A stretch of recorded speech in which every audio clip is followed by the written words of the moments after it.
Buenas noches a todos.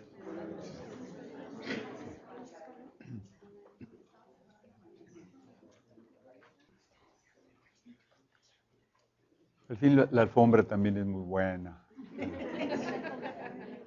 No, pero ahorita podemos colocar unas sillitas, ¿verdad? Yo quisiera invitarlos a que lo que cuesta para ustedes venir y pues participar, además de la misa, las comuniones, las oraciones, los sacrificios que hayan hecho ya o puedan hacer por nuestros hermanos que sufren indudablemente mucho en Haití. La pérdida no solo de sus bienes materiales, que se podrían arreglar, sino de las vidas de sus seres queridos, ¿verdad? Vamos a aplicar por ellos esto y sigamos los días de las otras jornadas que nos toca vivir y las semanas siguientes también, para que pues Dios vaya haciendo que esa cruz sea menos pesada, ¿verdad? Vamos a rezar por ellos, un Padre Nuestro y una Ave María. Padre nuestro que estás en el cielo, santificado sea tu nombre. Venga a nosotros tu reino. Hágase tu voluntad en la tierra como en el cielo. Danos hoy nuestro pan de cada día. Perdona nuestras ofensas, como también nosotros perdonamos a los que nos ofenden. No nos dejes caer en la tentación y líbranos del mal. Dios te salve María. Llena eres de gracia, el Señor es contigo. Bendita eres entre todas las mujeres, bendito es el fruto de tu vientre, Jesús. Santa María, Madre de Dios, ruega por nosotros pecadores, ahora y en la hora de nuestra muerte. Amén. María, auxilio de los cristianos, ruega por nosotros. Pueden sentarse. Cuando invitamos a que si querían venir a una platiquita y veo la respuesta de ustedes, me parece algo muy hermoso por esto. Porque tener fe siempre es una gracia de Dios. Pero si la fe no es simplemente, pues yo creo lo que me enseña la iglesia, y ya. Sino, creo, pero mi fe es ilustrada, mi fe es con más conocimientos, eso tiene doble valor, ¿verdad? ¿Ahí hay lugares? ¿Ahí hay lugares atrás? ¿Hay lugares? Ahí hay un lugar. Acá hay un lugar. Pasen. Sí. Vamos a procurar ir valiéndonos de algunas palabras en la pantalla, ¿verdad? Para poder ir explicando un poco de qué se trata, porque el credo que está en la primera parte del Nuevo Catecismo es bastante denso. Los especialistas que hicieron ese libro de lo que se llama el Nuevo Catecismo se tardaron más de 15 años en formularlo para que fuera más accesible al pueblo. El tomo que se llama del Nuevo Catecismo, ¿verdad? De ahí está tomado lo principal, a grandes rasgos. Y entonces, para dividir en 9 sesiones, en 9 charlas con ustedes, el temario, pues tiene que irse separando más bien lo esencial de cada parte de este estudio, diríamos así. Y vamos a estar valiéndonos de la pantalla para que sea más ágil toda la doctrina. Disculpen, bueno. Empezamos por la profesión de fe que nosotros como bautizados tenemos, ¿verdad? Creo, pero también en plural, como familia, como hijos de Dios, como iglesia, creemos, ¿verdad? La fe es la respuesta del hombre a Dios que se revela y se entrega a Él, dando al mismo tiempo una luz sobreabundante al hombre que busca el sentido último de su vida. ¿Verdad? Una vez un empresario americano se le ocurrió, tiene una cadena de restaurantes donde sirve un café parecido al del Starbucks, algo así. Y se le ocurrió en los vasitos desechables, que luego la gente se lleva para su carro o su oficina, unas preguntas que dice, si usted no le da respuesta a estas 3 preguntas, usted no le ha encontrado el sentido a su vida. Y las preguntas son, ¿yo de dónde vengo? ¿Para qué estoy aquí? ¿Y para dónde voy? Fue una idea luminosa de aquel hombre. Si tú sabes dar respuesta a esto, ya le encontraste el sentido a tu vida. Hay quien no le ha encontrado el sentido a la vida todavía, ¿verdad? El último sentido de su vida. El hombre es capaz de Dios, con la sola luz natural de la razón, todavía sin hablar de la revelación, sin hablar de la palabra que Dios, que se hace audible para el hombre, ¿verdad? El deseo de Dios está inscrito en el corazón del hombre porque el hombre ha sido creado por Él y para Él. Y Dios no cesa de atraer al hombre hacia sí. Y solo en Dios encontrará el hombre la verdad y la dicha que no cesa de buscar. Si tú le preguntas a cualquier persona, aún desconocida, oiga, ¿usted qué anda buscando? Así en el fondo de las realidades, va a decir que lo que quiere es ser feliz. Y todos andamos buscando la felicidad en todo lo que hacemos. A veces la buscamos por caminos equivocados, pero la andamos buscando siempre la felicidad. Y no podemos renunciar a ella. Es más, hasta el suicida está huyendo de un sufrimiento y cree que ahorcándose o dándose un balazo, ya se va a solucionar el problema. En el fondo, andaría casi como buscando a ver qué me hace feliz, ¿verdad? Pero esta unión íntima y vital con Dios puede ser olvidada, desconocida e incluso rechazada explícitamente por el hombre. Y tales actitudes pueden tener diversos orígenes. 1, la rebelión contra el mal en el mundo. Oiga, padre, ¿y por qué sucedió eso de Haití? ¿Y por qué el tsunami? ¿Y por qué a veces hay epidemias? ¿Y por qué a veces un maremoto? Y así. Es que Dios creó la naturaleza, que tiene sus propias leyes. Y el hombre empezó desde el inicio a domesticar la naturaleza. Calculen ustedes lo que fue la invención del fuego. El hombre a lo mejor se dio cuenta que de dos ramas secas que estaban frotándose entre sí durante mucho calor, saltó una llama y se asustó el hombre al principio. Pero él empezó a ver que el fuego tenía sus peligros, pero también sus ventajas. Y fue dándose cuenta cómo domesticar el fuego. Y como cuando tenía frío, si ponía un poco de fuego junto a su cueva, la cueva se tibiaba un poco, ¿no? Entonces, el hombre fue descubriendo así poco a poco en un proceso lentísimo, pero Dios lo dejó a que viviera en esa naturaleza, que a veces es inhóspita, ¿verdad? Y que el hombre la tiene que domesticar. O la ignorancia. Por eso, la ciencia en realidad ayuda a que el hombre se acerque a Dios. La ignorancia lo retira. Nunca basta decir, pues yo nomás acepto las verdades que me han predicado mis padres y que me predican en la iglesia y ya. No, hombre, por favor. ¿Qué no ves que si conoces más vas a amar más? Y si amas más vas a tener mayores gracias. Y si tienes mayores gracias te estás santificando más. Va a ser un acierto que tú tengas más conocimientos. Sin soberbia, sin orgullo, nada, no. Tener más conocimiento porque así me acerco más a Dios. Porque el autor de la ciencia, de la inteligencia y de la fe es el mismo. Luego, la indiferencia religiosa. Todo da lo mismo.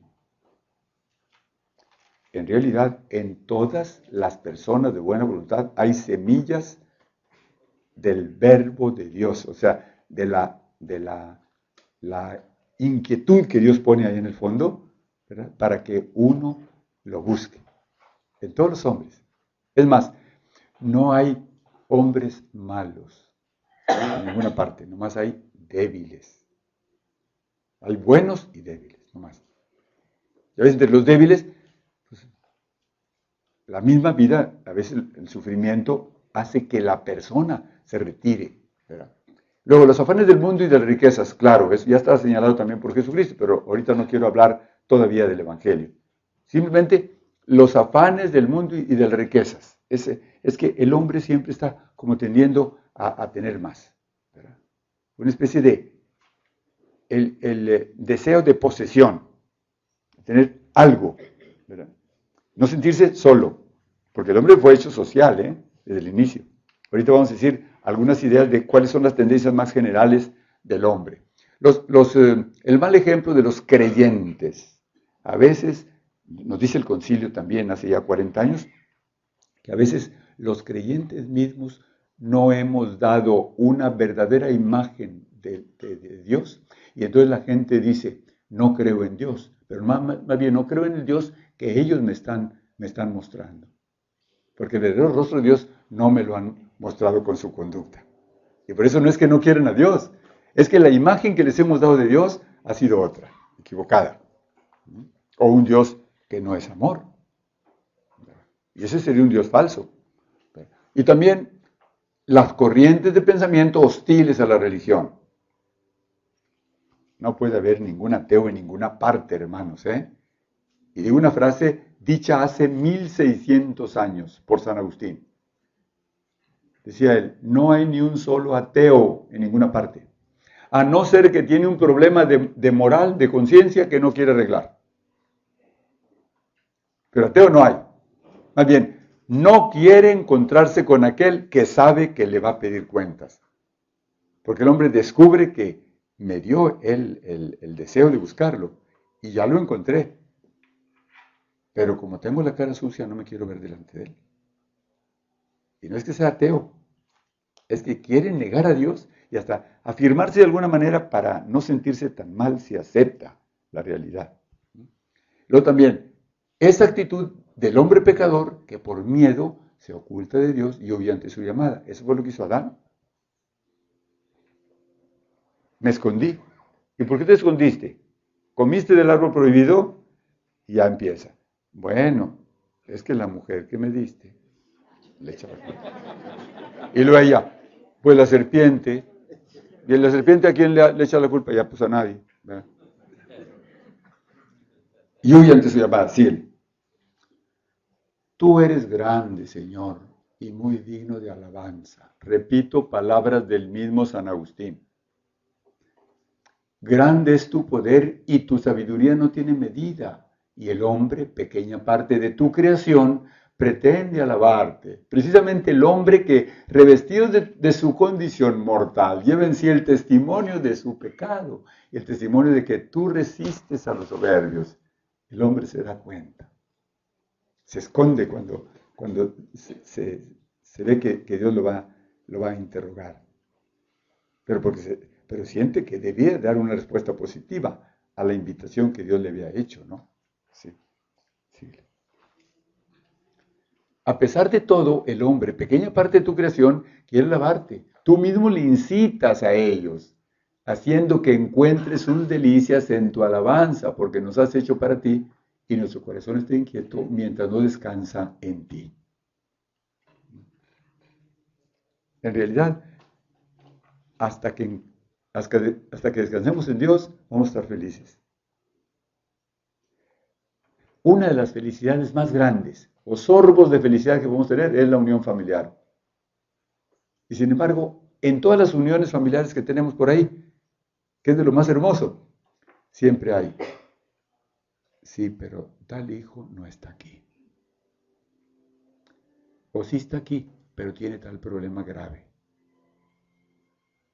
O sí, pero el trabajo de uno está en peligro de perderse. O sí, estamos contentos, pero hay alguien que no quiso venir. Y, en fin, siempre hay como un dejo de amargura, aún en las alegrías más hermosas.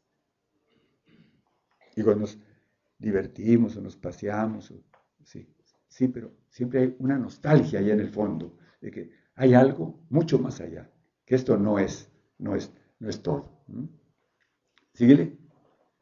Estas vías para acercarse a Dios tienen como punto de partida la creación y el mundo material y la persona humana, ¿verdad? Voy a tomar lo que se llama las 5 vías de Santo Tomás sin la Biblia, con la pura razón, para conocer a Dios. Estamos nada más en el puro campo, diríamos, del intelecto. No se está metiendo aquí para nada todavía la revelación. Más la pura inteligencia. Fíjese, a partir del movimiento, si existe el movimiento, existe un primer motor inmóvil. Segundo, no hay efecto sin causa. Para que tú traigas ese reloj, se supone que hubo un relojero que lo hizo. Ese reloj no se hizo solo. No andaban bailando todas las piezas solas y por casualidad se juntaron y se armaron y hasta con un eje y unas manecillas y una carátula y unos numeritos y una protección. No. Todo eso supone una inteligencia. No hay efectos sin causa. Dame una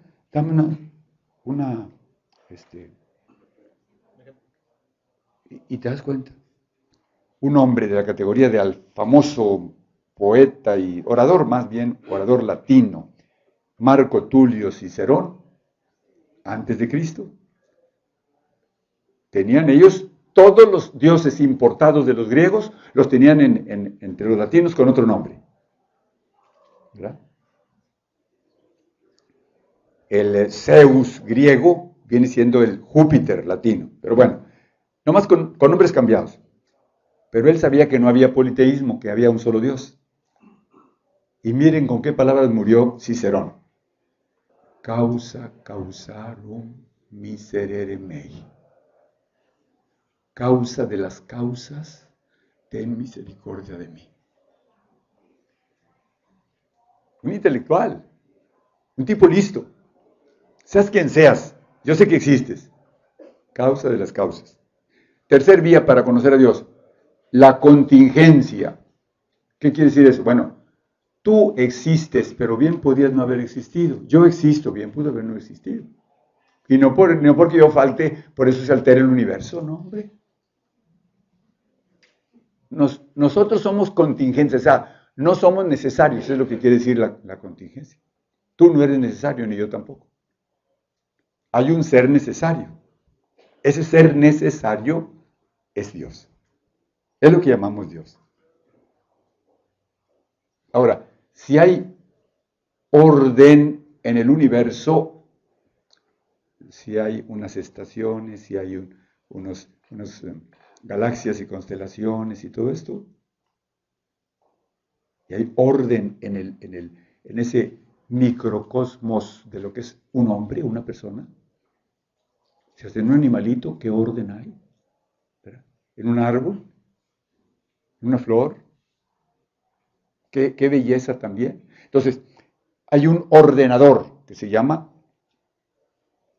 primer inteligencia que hizo eso. Y también, quinta vía de Santo Tomás, la belleza. Si hay cosas bellas, y me refiero a las cosas bellas tanto del universo como de las pequeñas personas y criaturas que somos nosotros, ¿verdad? Pero hay más bellezas en el orden moral y espiritual. ¿Qué almas más bellas hay luego? Personas que llegan al heroísmo por amor de los demás y así. Entonces, las bellezas externas y también las internas. Hay una belleza suma, absoluta. Y fíjense cómo ustedes y yo, por la inteligencia siempre estaremos tendiendo, somos imagen de Dios, por la inteligencia siempre estaremos tendiendo a la verdad absoluta. Y por la voluntad estaremos tendiendo siempre al bien absoluto. Y porque tenemos también una sensibilidad, estamos tendiendo a la belleza absoluta. No cualquier belleza nos satisface. Aún las cosas más bellas nos dejan también como sí, hay algo más. Y por eso, hasta que veamos a Dios cara a cara, entonces ya estaremos plenamente satisfechos, ¿verdad? Muy bien. Las facultades del hombre lo hacen capaz de conocer la existencia de un Dios personal, pero para que el hombre pueda entrar en su intimidad, Dios ha querido revelarse al hombre y darle la gracia del poder acoger en la fe esa revelación. Sin embargo, las pruebas de la existencia de Dios pueden disponer a la fe y ayudar a ver que la fe no se opone a la razón humana. Es lo que acabo de decir. Tú tienes dos cosas. Inteligencia, como un regalo de Dios, con el que puedes acceder a las ciencias, pero también tienes un don, que no lo traías ya desde el inicio, sino que te lo dio Dios, del don de la fe. Y los dos dones no se oponen, pero sí se complementan. La inteligencia ayuda a tu fe y la fe te ayuda a la inteligencia. Síguele. Todas las criaturas poseen una cierta semejanza con Dios, muy especialmente el hombre creado a imagen y semejanza de Dios. Como Dios es amor, el hombre es también imagen suya. Cuando no ama, no puede ser feliz. Es más, no podemos nunca ser felices si no amamos. El objeto del amor es lo que a veces puede estar equivocado. De la grandeza y hermosura de las criaturas se llega por analogía a contemplar su autor. Es una cita del libro de la sabiduría, donde dice, hay dos cosas que el hombre, por la sola razón, debe llegar a concluir y si no lo hiciera, tendría una responsabilidad delante de Dios. O sea, sería culpable. Por lo menos dos cosas, el eterno poder y la divinidad de Dios. Nomás esos dos. Tú y yo, pero también cualquier persona. Aún las personas de las tribus más escondidas y que no se habían descubierto, también tienen Dios.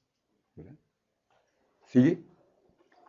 Dios trasciende toda criatura. Es preciso, pues, purificar sin cesar nuestro lenguaje de todo lo que tiene delimitado de expresión por medio de imágenes de imperfecto, para no confundir al Dios inefable, incomprensible, invisible, inalcanzable, con nuestras representaciones humanas.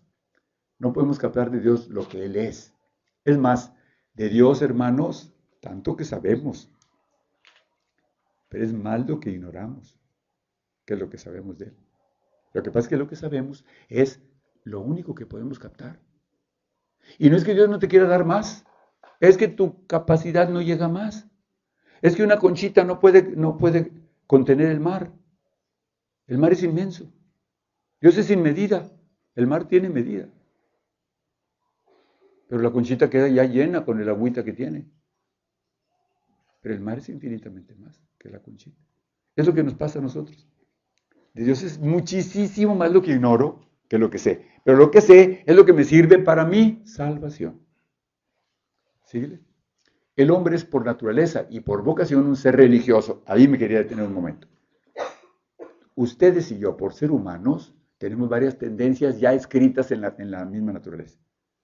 Claro, las dos tendencias más fuertes son la tendencia de conservación del ser, y por eso cuando alguien te ataca, luego te quieres defender, o le metes la mano o algo te defiendes, ¿verdad? Es la conservación y la reproducción. Son las dos más fuertes, pero también tenemos tendencia profiláctica. El hombre, si estuviera abandonado solo en una isla, desde niño, te aseguro que empieza a probar las hojas y las frutas, y a ver cuáles le sirven y cuáles no. Y va a empezar a seleccionar, porque tiene una tendencia a lo que le hace bien, sí tomarlo, lo que le hace mal, rechazarlo. ¿Ves? Tenemos una tendencia política, en el buen sentido de querer el bien común, porque el hombre social también es otra tendencia. Es más, el hombre tiene la tendencia estética, y le gusta lo bello. Y cuando vemos cavernas con pinturas rupestres y que no sé qué, es porque el hombre siempre ha tendido a la belleza y a expresarla. Y el hombre también es religioso. Por eso decía Herodoto, el padre de la historia, que no se había encontrado él en ninguno de los países que había visitado un pueblo sin altares. A algunos les faltaba teatro, a otros les faltaba gimnasio, a otros les faltaba hipódromo, a otros les faltaba circo, a otros les faltaba otra cosa. Pero altares en todos los pueblos él se los encontró. Es decir, el hombre es religioso, ¿ves? Por naturaleza.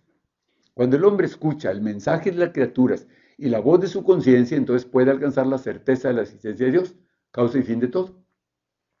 Ahora, entrando ya a la iglesia, ¿qué nos enseña la iglesia? Enseña que el Dios único y verdadero, nuestro Creador y Señor, puede ser conocido con certeza por sus obras, gracias a la luz natural de la razón. Ahí está. ¿Podemos decir que hay ateos? No, en ninguna parte. Nunca. Con escritura, con Corán, con los Vedas, con lecturas de los que tú quieras, de las religiones. No, no hay.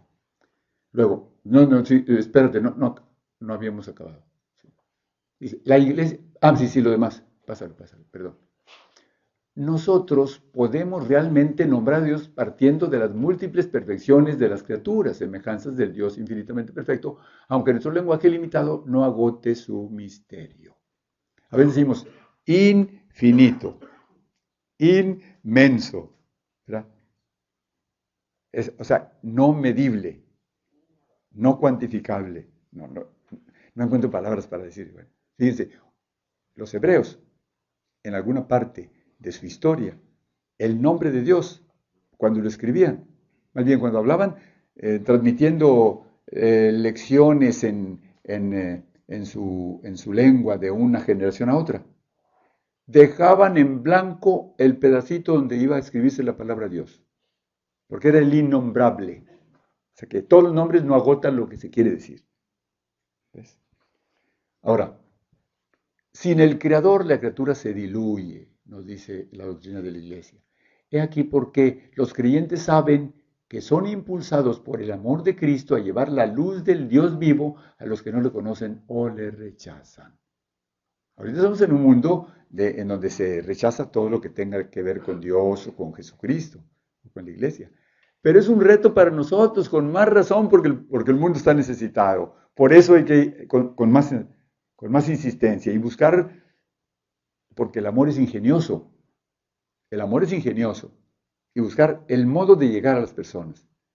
Cuando ustedes, los casados, eran novios, se las ingeniaban para encontrarse. Es que iba pasando por tu casa y quería preguntarte de la clase de biología. ¿Qué iba pasando por tu casa? No. ¿Ves? El amor ingeniosillo, pero sí. Así también, el amor es ingenioso.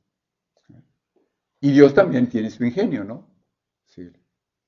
Ahora, Dios que habita una luz inaccesible, según nos dice San Pablo en sus cartitas, quiere comunicar su propia vida divina a los hombres libremente creados por Él, para hacer de ellos en su Hijo único hijos adoptivos. Esto ya es otra historia.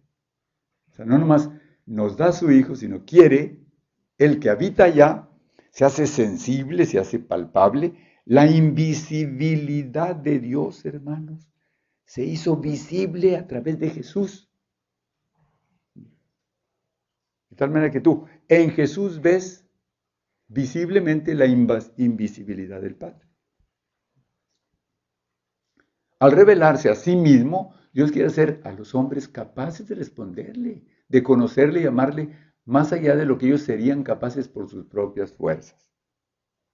Él te da la gracia para que sea mérito tuyo lo que es gracia suya. Te da la gracia de creer y de amar. Esto, Dios mío, pero ¿cómo? Es que siempre como que estamos en la orilla. Y Él nos invita a ir más lejos. No nos quedemos en la sola ribera. Ahora, el designio divino de la revelación se realiza a la vez mediante acciones y palabras, íntimamente ligadas entre sí y que se esclarecen mutuamente. Este designio comporta una pedagogía divina particular. Dios se comunica gradualmente, así, como por etapas, al hombre. Le prepara por etapas para acoger la revelación sobrenatural que hace de sí mismo y que culmina en la persona y la misión del Verbo encarnado, Jesucristo, que es la cumbre.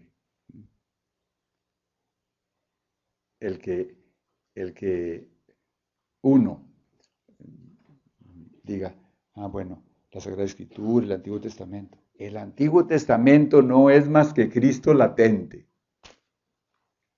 Y el Nuevo Testamento es Cristo patente.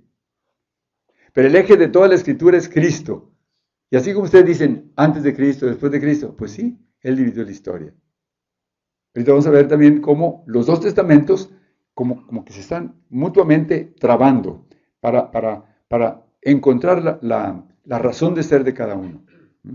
Como que el Antiguo Testamento es los planos de la casa, los cimientos, y el Nuevo es la casa ya hecha. Pero no hay la casa sin los cimientos. Necesitamos los cimientos. En quien queremos, dice, el hijo de David, como le dijo el ángel a la Virgen. San Ireneo de León habla en varias ocasiones de esta pedagogía divina bajo la imagen de un mutuo acostumbrarse entre Dios y el hombre. El verbo de Dios ha habitado en el hombre y se ha hecho hijo del hombre para acostumbrar al hombre a comprender a Dios. Precisamente hoy, los que fueron a misa, se acordarán la última palabra del Evangelio de hoy, dice, y el Hijo del Hombre es dueño del sábado. Vete de espaldas, Dios mío, dueño del sábado, es dueño del tiempo. Ese hombre que estaba hablando ahí y que lo estaban criticando porque sus apóstoles tomaban espigas y se las comían porque tenían hambre. Y él dice, el Hijo del Hombre es dueño del sábado. O sea, dueño del tiempo nomás es Dios. Tú no puedes dominar el tiempo pasado, ya se pasó y ya no lo puedes alterar. Es irreformable. El presente, bueno, está en tu mano más o menos en el presente ir adecuando las situaciones. El futuro no lo puedes prever. Y qué bueno que no sabemos lo que va a pasar, ¿verdad? Pero que Dios no nos preste desprevenidos, ¿verdad? Ahora, Dios, creándolo todo y conservándolo por su verbo, da a los hombres testimonio perenne de sí en las cosas creadas. Y queriendo abrir el camino de la salvación sobrenatural, se manifestó además personalmente a nuestros primeros padres ya desde el principio. Cuando dice la Escritura, en esos primeros 11 capítulos, cuando ustedes leen la Biblia y leen los primeros capítulos, recuerden que los primeros 11 capítulos son prehistoria. Del 12 para adelante ya es historia. Del 12 para acá, Abraham está separado de nosotros bien poquito. Hace 5,000 años, 3,000 años antes de Cristo más o menos, o quizá menos. Y de Cristo para acá apenas van 2,000. Pero el hombre en la tierra, desde que Dios le habló allá en los albores, tiene 600,000 años. Adán y Eva, también separados de Abraham. Pues Dios, como todos los días platicaba con ellos, o sea, como para dar a entender que era una vida idílica que se vivía antes del pecado. Eso es lo que sucedió. Una vida hermosísima. Dios platicando con ellos. Y hasta pone figuras el autor sagrado diciendo que Dios al aire de la tarde salía a pasearse por el jardín. Como si Dios necesitara el airecito así que le diera. Es un modo de decir que tenía una confianza con ellos y que ellos vivían sin pecado, pues una vida como de cielo. Porque está Dios como centro de todo. Y los invito a una comunión íntima con Él, revistiéndolos de una gracia y de una justicia resplandecientes. No había muerte. Eva conoció la muerte después, pobrecita. Cuando su hijo Caín mató al otro, y que ella de niño lo había tenido en su pecho y le había dado el alimento y era tibio su cuerpo y todo. Y luego que lo acerca así y lo ve herido, y ella no sabía lo que era una herida, y lo ve frío, y se le va a descomponer ese cuerpo, y tiene que sepultarlo. Hasta entonces comprendió los efectos del pecado, ella y su marido. Debió ser dramático aquello. Nunca habían sabido lo que era eso. No existía la muerte. Esto es lo que nos dijo Dios, que no comiéramos del árbol prohibido.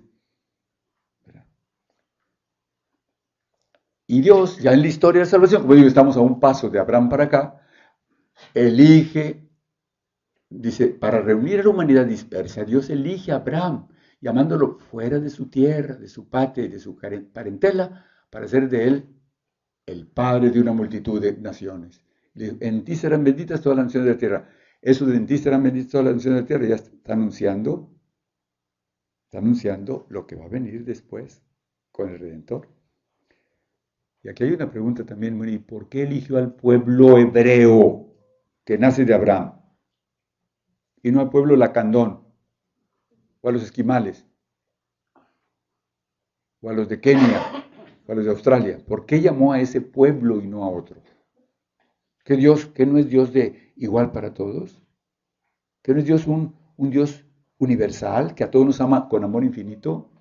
¿Por qué eligió este y no este? A ver, yo te preguntaría, Pero a los que tienen, a los padres de familia, que tienen 1, 2 o 3 o 4 hijos, ¿verdad? Tú no tienes preferencia para ningún hijo, estoy seguro. Pero si uno es más enfermo, más rebelde, está más necesitado, los quieres a todos, pero a ese le pones más atención. Este era un pueblo rebelde, de dura cabeza, y por eso allí quiso Dios que naciera, en esa corriente, en esa línea, el Redentor. Sigue. Por amor Dios se ha revelado y se ha entregado al hombre. De este modo da una respuesta definitiva y sobreabundante a las cuestiones que el hombre se plantea sobre el sentido y la finalidad de su vida. Se ha revelado al hombre comunicándole gradualmente su propio misterio mediante obras y palabras. Dios se ha acercado al hombre. Decía Juan Pablo II que las religiones son todas las religiones, llámale tú shintoísmo, budismo, las religiones primitivas, el Islam, en fin, son religiones en que el hombre anda buscando a Dios. Y él dice, Juan Pablo II dice en aquella cartita del fin del segundo milenio, el cristianismo es Dios que viene a buscar al hombre. Dios que hace encontradizo, amigo de Abraham. ¿Ves? Esa es la diferencia. Pero que Dios nos ama a todos, nos ama a todos. Aunque nació y vivió sin conocer a Cristo la persona. De suyo nomás, piensen ustedes que nomás somos unos 2.500 millones los bautizados en el mundo, pero el mundo tiene más de 6.000 millones de habitantes. Más allá del testimonio que Dios da de sí mismo en las cosas creadas, se manifestó a nuestros primeros padres, les habló y después de la caída les prometió la salvación y les ofreció su alianza. Luego Dios también selló con Noé, que está dentro de los primeros 11 capítulos del Génesis, con una alianza eterna entre él y todos los seres vivientes, que durará tanto como dure el mundo, decía. Ya nunca volveré a mandar un diluvio por ahí. ¿Verdad? Luego, eligió a Abraham y selló una alianza también con él y su descendencia, y de él formó su pueblo, al que reveló por medio de Moisés, con la ley, y lo preparó por los profetas para acoger la salvación destinada a toda la humanidad. ¿Qué decimos en el credo? Y que habló por los profetas. ¿Ves? Porque creemos en la palabra de Dios como palabra inspirada por el Espíritu Santo. Dios se ha revelado plenamente enviando a su propio Hijo, en quien ha establecido su alianza para siempre. El Hijo es la palabra definitiva del Padre, de manera que no habrá ya otra revelación. En las palabras de la consagración de la misa decimos Nuevo y Eterno Testamento. Este es, ya, no hay otro. Decimos Antiguo Testamento o Nuevo Testamento, pero no hay otro. Con la muerte del último apóstol se acaba la revelación pública. Dios es muy libre de hablar al que Él quiera, cuando Él quiere y como Él quiere, ¿verdad? Pero la revelación pública ya se termina. Transmisión de la revelación divina. Quiere que todos los hombres se salven y lleguen al conocimiento de la verdad, es decir, al conocimiento de Jesucristo. Y es preciso pues que Cristo sea anunciado a todos los pueblos. Ahí está la tarea de la iglesia, que sea anunciado a todos los pueblos. Precisamente cuando los invitamos a ustedes para que tuviéramos una conferencia, una charla mensual, era con la intención de que vivamos lo que nos invitan nuestros pastores en América Latina. La gran misión es volver a las fuentes. Ya son todos ustedes creyentes y bautizados. Sí, pero, oye, vamos como a revitalizar más esta doctrina. Estamos en la gran misión y en consonancia con el plan diocesano aquí de la pastoral. Lo que Cristo confió a los apóstoles lo transmitieron por su predicación y por su escrito, o los escritos, bajo la inspiración del Espíritu Santo, a todas las generaciones, hasta el retorno glorioso del Señor. ¿Verdad? Mientras estamos predicando, siendo fieles a la doctrina de los apóstoles, por aquello de que el Señor decía, el que a ustedes oye, a mí me oye. ¿Verdad?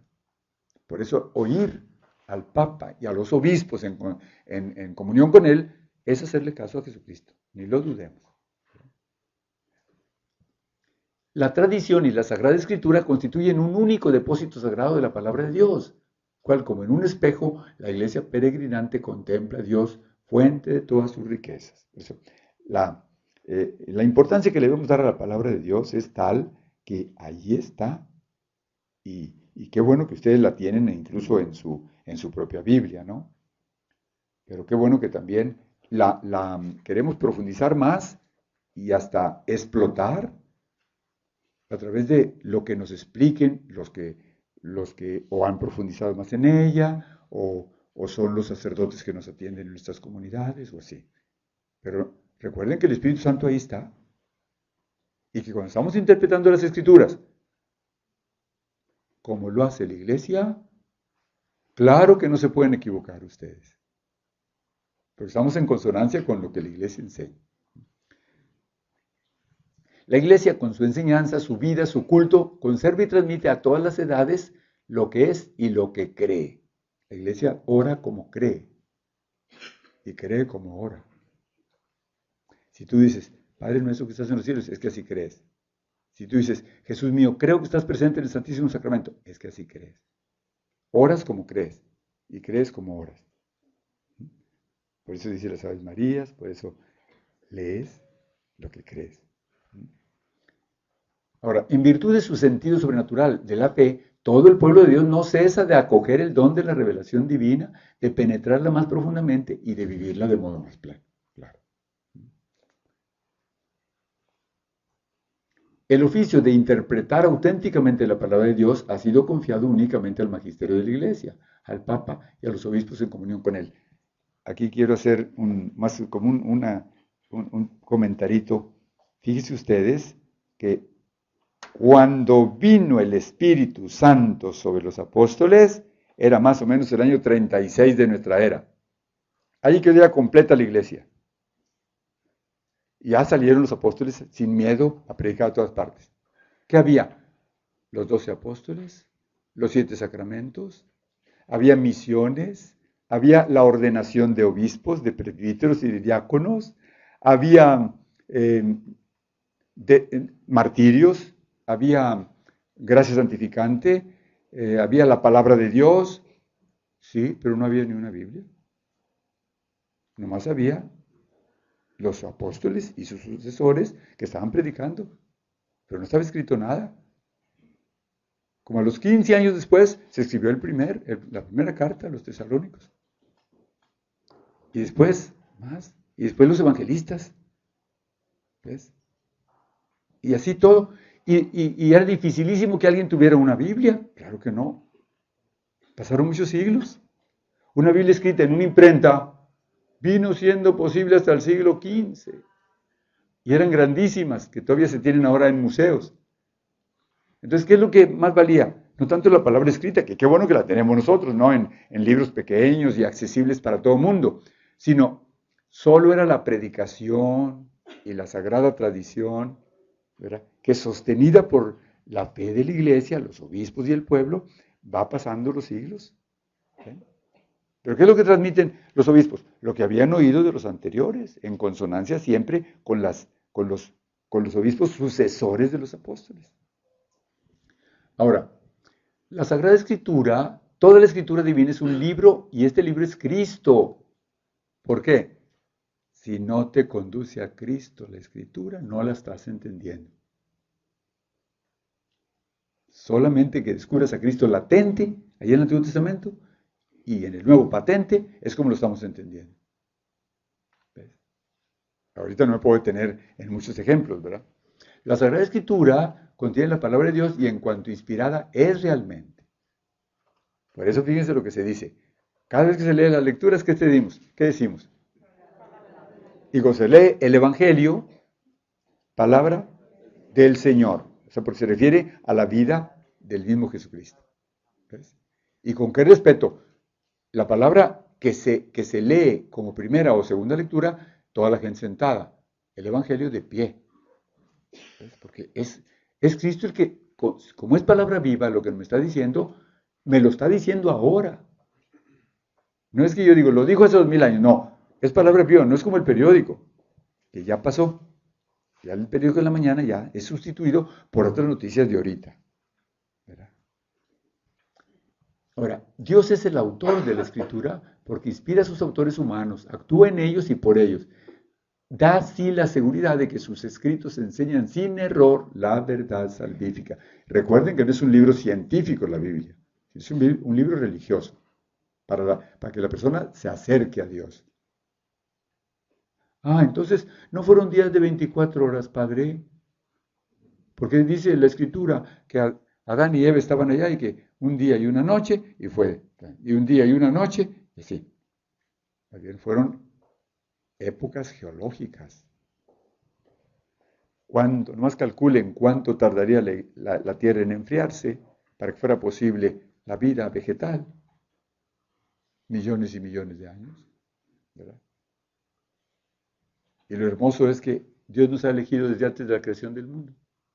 Imagínate, tú estabas en el pensamiento de Dios desde hace un tiempo que no tienes capacidad de calcular. La interpretación de la Escritura inspirada debe estar sobre todo atenta a lo que Dios quiere revelar por medio de los autores sagrados.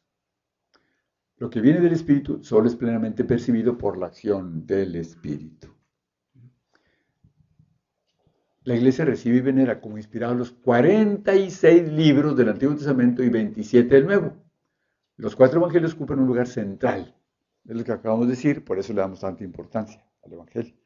Se inciensa y todo esto por el respeto que se le tiene, por ser Cristo el que me habla. ¿Sigue? La unidad de los 2 testamentos se deriva de la unidad del plan de Dios y su revelación. El antiguo prepara el nuevo, mientras que este da cumplimiento al antiguo. Los 2 esclarecen, los 2 son verdadera palabra de Dios. Siempre ha venerado la Sagrada Escritura como lo ha hecho con el cuerpo del Señor. Antorcha para mis pies, luz para mi sendero.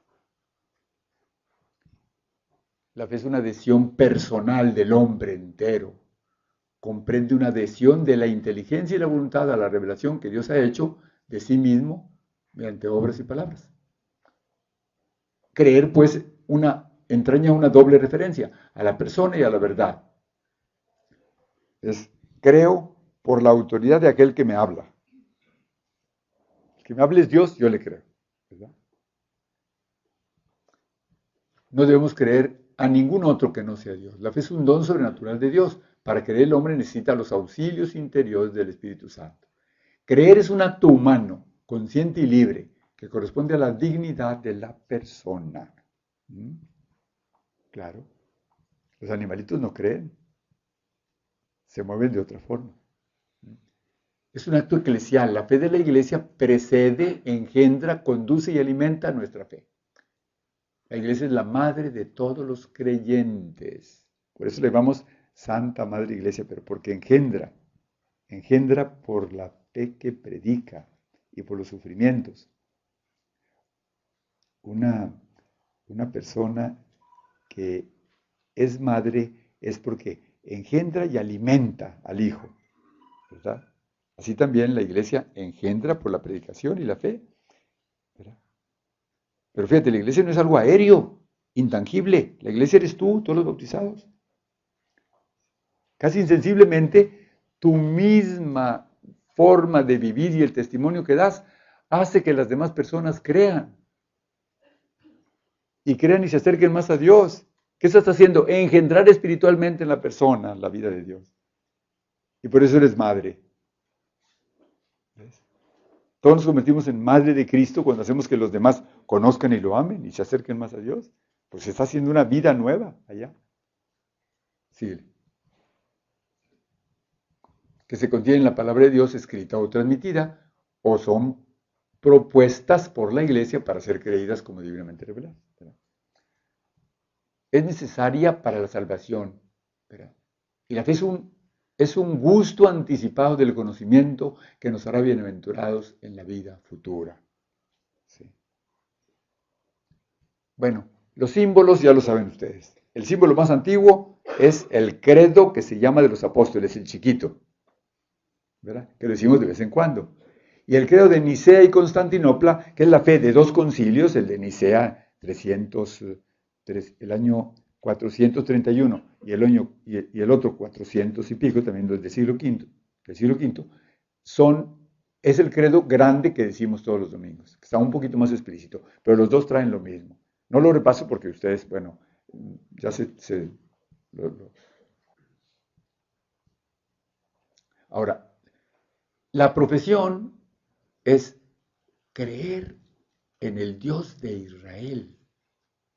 Es absolutamente necesario que el Ser Supremo sea único, sin igual. Dios es único.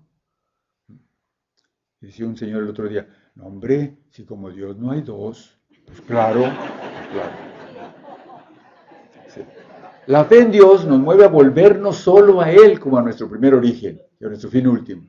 Y a no preferir nada ni sustituirle con nada. Claro. Dijo una vez un hombre, un gran hombre de iglesia, al principio del siglo pasado fue martirizado, pero no murió por la fe. Sí lo martirizaron, pero no por la fe que él predicaba, sino por robarle un coponcito que tenía ahí con unas hostias. Tiraron las hostias y quedaron junto a la sangre de él. Pero él había dicho, Carlos de Foucault se llama, es beato ahora, dijo, desde que supe que había Dios, ya no pude vivir para otra cosa.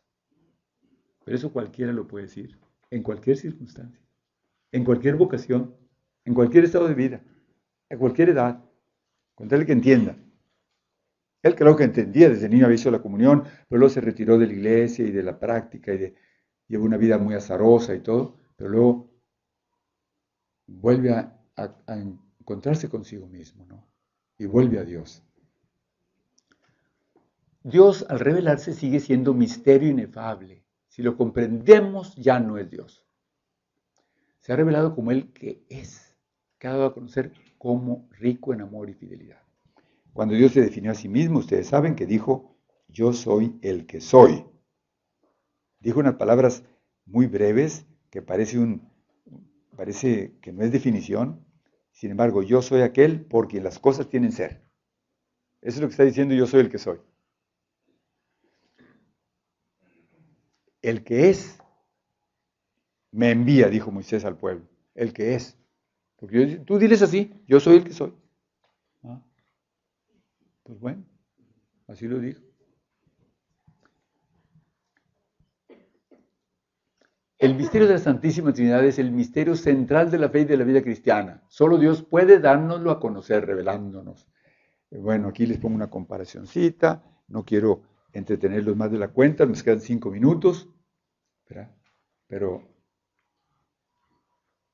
una comparación de catecismo.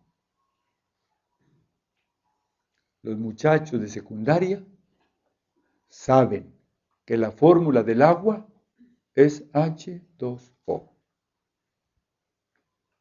Y si le digo a un chamaco, oye, ¿qué es esto? Pues agua. ¿Y cuál es la fórmula de esta botella de agua purificada? H2O, padre. Bueno, y luego abrimos el refrigerador y sacamos un hielito. ¿Y cuál es la fórmula del agua en el hielito? H2O. Y salimos a la calle y vemos la nube. ¿Y cuál es la fórmula de la nube? Pues H2O. Nada más que el agua en la nube es vaporosa. El agua en la botella es líquida. Y el agua en el refri es cuajada. La fórmula es la misma, más que el estado es sólido en el hielo, vaporoso en la nube y líquido en la fuente, en el río, en el vaso, en la botella. Pero la fórmula es la misma, sí. ¿El Padre es Dios? Sí. ¿El Hijo es Dios? Sí. ¿El Espíritu Santo es Dios? Sí. ¿Son 3 dioses? No. El Padre no es Hijo. El hielito no es nube. La nube no es río. El Padre es el único que envía. El Hijo es el único enviado. La única persona de la Santísima Trinidad que tomó una naturaleza humana es la segunda, nomás. Que se hizo también hijo de una mujer, de la Santísima Virgen. Y se hizo hombre como nosotros. O sea, sin dejar de ser lo que era, empezó a hacer lo que no era. ¿Qué era? Dios. ¿Qué empezó a hacer? Lo que no era hombre. Cuando dice que el niño crecía en edad, sabiduría y gracia, pues si en edad todos los niños crecen. Sabiduría, ¿en qué clase de sabiduría? Si él es la sabiduría misma. ¿En qué clase de sabiduría iba a crecer él? No, nomás en ciencia experimental. Él había creado el frío y el calor y no sabía lo que era el frío y el calor. Nunca había tenido un cuerpo como para experimentarlo. En eso sí creció. ¿Ves? Y en gracia. Pero si de su plenitud tenemos todos gracia sobre gracia, es lo que dice el primer capítulo de San Juan. Que de esa plenitud suya, tú y yo y todos tenemos gracia sobre gracia. Entonces, ¿qué se entiende por esas palabras? Que decía también en gracia, se hacía cada vez más agradable a Dios. Es que mira, aquí me detengo. Tú tratas más a Jesucristo cada día y te aseguro que cada día te parece inexhausto y que siempre vas a encontrar nuevas riquezas, como el diamante que lo ves con nueva luz y tiene nuevos reflejos. Eso sería. Ahora, la encarnación del Hijo de Dios revela que Dios es el Padre eterno y que el Hijo es consustancial al Padre, es decir, que es en Él y con Él el mismo y único Dios. Y terminamos. Muy buenas noches. Bueno, vamos a terminar con una oración y les recomiendo muchísimo que sigan en esa intención que Dios suscite muchas personas de buena voluntad entre las naciones, los organismos no gubernamentales, personas de buena voluntad que quieran ayudar de alguna forma a nuestros hermanos tan necesitados de Haití, ¿verdad? Y antes de terminar también, pues la siguiente charla la tendremos el 16 de febrero. Es el día anterior al miércoles de ceniza. Es un martes también, como hoy. ¿Verdad? Luego en marzo, también quitando la Semana Santa y todo eso, pero en marzo será el 23 de marzo. Ya en la segunda de febrero, la charla de febrero, les recordaremos la fecha del siguiente. ¿Verdad? Gracias, Señor, por todos los beneficios, tú que vives y reinas por los siglos de los siglos. Amén. Nuestra Señora de Fátima, pasen muy buenas noches. Amén.